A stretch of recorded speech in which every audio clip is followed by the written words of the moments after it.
அனைவருக்கும் அன்பு வணக்கம். நான் உங்கள் குமார். இன்றைக்கி வீடியோ பதிவில் நம்ம எதை பற்றி பார்க்க போகிறோம் அப்படின்னா, தேர்ட் பர்சனால் நம்ம ரிலேஷன்ஷிப்பில் உண்டாகும் ப்ராப்ளம்ஸ் அதை எப்படி சால்வ் பண்ணலாம், அந்த தேர்ட் பர்சனை நம்மளை விட்டு விலகி போகிற வைக்கிறதுக்கு என்ன பண்ணலாம் அப்படிங்கிறத பற்றி தான் இந்த பதிவில் நம்ம பார்க்க போகிறோம். இதை பார்க்குறதுக்கு முன்னக்கூட்டி நம்ம சேனலை சப்ஸ்கிரைப் பண்ணாதவங்க சப்ஸ்கிரைப் பண்ணிடுங்க. பக்கத்தில் இருக்கிற பெல் பட்டனை மறக்காமல் ப்ரெஸ் பண்ணிடுங்க. அப்போ தான் நான் போடுற பயனுள்ள தகவல்கள் உங்கள் நோட்டிஃபிகேஷனில் உடனுக்குடன் வரும். வாங்க பதிவுக்குள்ளே போகலாம். இந்த முறையில் எந்த ஒரு மந்திரங்களோ பூஜைகளோ கிடையாதுங்க. இதை யார் வேண்டுமானாலும் பயன்படுத்தலாம். பெண்கள் தீட்டு நேரத்தில் கூட பயன்படுத்தலாம். இது ரிலேஷன்ஷிப்பில் இருக்கிறவங்க மட்டும்தான் பயன்படுத்தணும் அப்படின்னு இல்லைங்க. ஃப்ரெண்ட்ஸ், வேலை பார்க்குற இடத்துல அப்படின்னு சொல்லிட்டு நமக்கு தொல்லை கொடுக்கக்கூடிய நபர்கள் தாங்க அதிகமாக இருக்கிறாங்க. அப்படிப்பட்ட தொல்லை கொடுக்கக்கூடிய நபர்களை நம் வாழ்வில் இருந்து அடியோடு விலக்குவது எப்படி அப்படிங்கிறத தான் பார்க்க போகிறோம். இந்த முறையில் நம்ம செய்ய போகிற அந்த தேர்ட் பர்சன், அதாவது அந்த மூன்றாம் நபருக்கு எந்த ஒரு பக்க விளைவுகளும் விளையாதுங்க. அதற்கு மாறாக நம்மளை பற்றின திங்கிங் அவங்களுக்கு குறைய ஆரம்பிக்கும். அவர்களுக்கு வேலைப்பளு அதிகமாகும். அவரோட கவனங்கள் வேறு பக்கமாக மாறும். அவர்களது தொல்லை நம் மீது இல்லாமல் பிரபஞ்சம் நம்மளை சுற்றி ஒரு பாதுகாப்பு வளையத்தை அமைக்கும். இதை எந்த நாளில் ஸ்டார்ட் பண்ணணும் அப்படின்னு கேட்டிங்கன்னா, செவ்வாய்க்கிழமை தாங்க இந்த மெத்தடை நீங்கள் ஸ்டார்ட் பண்ணணும்.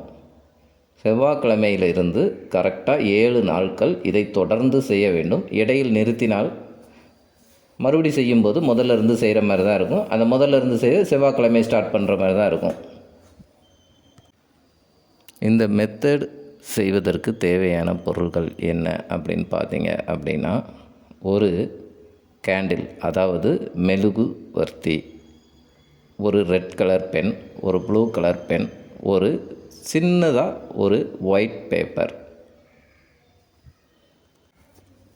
இந்த முறையில் நம்ம பயன்படுத்த போகிறது ஒரு சக்தி வாய்ந்த மிகவும் எளிமையான ஒரு ஏஞ்சல் நம்பர் பயன்படுத்தி தாங்க இந்த மெத்தடை நம்ம செய்ய போகிறோம். இதை எப்போ செய்யலாம் அப்படின்னு கேட்டிங்க அப்படின்னா, அதிகாலை, அதாவது பிரம்ம முகூர்த்தம்னு சொல்லக்கூடிய அந்த 4 to 6 இந்த டயத்தில் நீங்கள் செய்யலாம். என்னால் இந்த டயத்தில் செய்ய முடியாதுங்க அப்படின்னு நினைக்கிறவங்க, இரவு நீங்கள் தூங்க போகிறதுக்கு முன்னக்கூட்டி இந்த மெத்தடை செய்யணும். இதை வீட்டுக்குள்ளே உட்காந்தும் செய்யலாம், வெளியில் இருந்தும் செய்யலாம். உங்களுக்கு எந்த இடம் கம்ஃபர்டபுளாக இருக்குதோ அந்த இடத்துல இருந்து செய்யலாம்.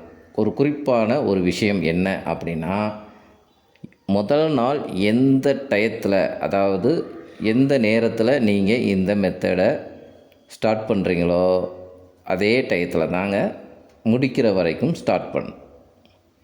அதை விட்டுட்டு இன்றைக்கி காலையில் செய்யலாமா, நாளைக்கு இரவு செய்யலாமா அப்படின்னு கேட்டால் அது இருக்கக்கூடாது. ஒரே டயத்தை ஃபாலோ பண்ணணும். ஒன்று காலை என்றால் காலை, இல்லைன்னா இரவு. பொதுவாகவே உங்களை டிஸ்டர்ப் பண்ணாத ஒரு தனிமையான இடத்தை தேர்ந்தெடுத்துக்கோங்க. அப்படி முடியலை அப்படின்னா இந்த பரிகாரத்தை செய்து முடிக்கும் வரையாவது உங்களை யாரும் தொந்தரவு பண்ணாத வண்ணம் பார்த்துக்கோங்க. இந்த மெத்தடை 2 விதமாக பண்ண போகிறோங்க. முதல்ல நம் உறவுகளுக்குள்ளே இருக்கிற பிரச்சனைக்காக, அதாவது கணவன் மனைவி நண்பர்கள் உறவினர்கள் அப்படின்னு அவங்களுக்குள்ள கலகம் பண்ணுற நபருக்காக முதல்ல பண்ணுவோம். 2வது நம் தொழில் ரீதியான எதிரிகள், அவங்களுக்கு 2வதாக எப்படி பண்ணலாம் அப்படிங்கிறதையும் பார்ப்போம். முதல்ல உங்களை யாரும் தொந்தரவு பண்ணாத ஒரு இடத்தை தேர்வு பண்ணிக்கோங்க. அது உங்கள் வீட்டுக்குள்ளேயா இருந்தாலும் சரி, வீட்டின் வெளிப்புறமாக இருந்தாலும் சரி, இந்த தாந்திரிக முறையை செய்து முடிப்பது வரைக்கு உங்களை யாரும் தொந்தரவு பண்ணாத ஒரு இடத்தை தேர்வு பண்ணிக்கோங்க. இப்போ நான் சொன்னது மாதிரி ரிலேஷன்ஷிப்பில் ஒரு தேர்ட் பார்ட்டி பிரச்சனை பண்ணுறாரு அப்படின்னா, அந்த பீஸ் ஆஃப் பேப்பர் கையில் எடுத்து வச்சுருக்கீங்கள, அந்த ஒயிட் பேப்பரில் மேலே உங்களுடைய பெயர், கீழே உங்கள் பார்ட்னருடைய பெயர், சென்டரில் இது ரெண்டையுமே நீங்கள் உங்கள் நேமையும் உங்கள் பார்ட்னர் நேமையும் ப்ளூ கலர் பெண்ணால் எழுதுங்க. சென்டரில் உங்களுக்கு பிரச்சனை கொடுக்கக்கூடிய அந்த நபரின் பெயரை ரெட் கலர் பெண்ணால் எழுதுங்க. எழுதிட்டு அந்த பேருக்கு மேலே எக்ஸ் போட்டுருங்க, அதாவது இன்ட் போட்டுருங்க. போட்டுட்டு பேர் உள்ளே தெரிகிற பேர் வெளியே தெரியாத அளவுக்கு பேப்பரை மடிச்சுட்டு, பேப்பரை மடித்து முடித்த பிறகு அந்த மடித்து வச்சுருக்கீங்களா, அந்த பேப்பரில் 67421943 அப்படிங்கிற இந்த ஏஞ்சல் நம்பரை எழுத வேண்டும்.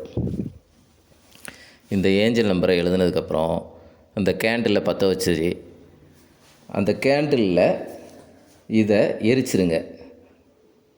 முழுவதுமாக அந்த பேரும் அந்த ஏஞ்சல் நம்பரும் முழுவதுமாக எரிகிற மாதிரி எரிச்சிருங்க. அதே மாதிரி தாங்க உங்கள் ஆஃபீஸ்லேயோ நீங்கள் வேலை பார்க்குற இடத்துலையோ இல்லை நீங்கள் பிஸ்னஸ் பண்ணுற இடத்துலையோ உங்களுக்கு எதிரிகள் நிறைய இருந்தாங்க அப்படின்னா அந்த எதிரிகள் பேரை ரெட் பெண்ணால் எழுதிட்டு இண்டு போட்டு அதை மடித்து அதுக்கு மேலே இதே